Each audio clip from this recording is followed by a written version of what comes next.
মানুষের জানার আর শেখার কোনো শেষ থাকে না। বয়সের শেষ প্রান্ত পর্যন্ত আমরা কিছু না কিছু জানতেও থাকি, শিখতেও থাকি। এই যেমন কদিন ধরে না একটা ফেসবুকে ভিডিও দেখছিলাম, মেহেন্দি গাছ নাকি ঘরের মধ্যে রাখতে নেই, খারাপ হয়। তো দেখেই না মনটা কেমন খুঁতখুত করছিল, তো লাস্ট পর্যন্ত সেটা তুলে ফেলেই দিলাম।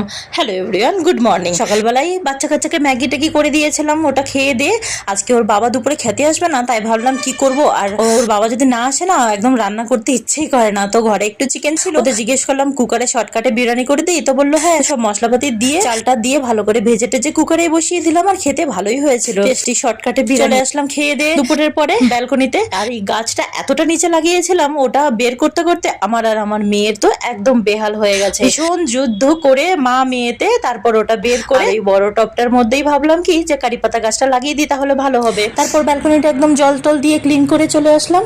আজকে এইটুখানি, ভালো লাগলে সাবস্ক্রাইব করে সাথে থেকো, আবার কালকে দেখা হবে। সবাইকে টাটা, সবাই ভালো থেকো।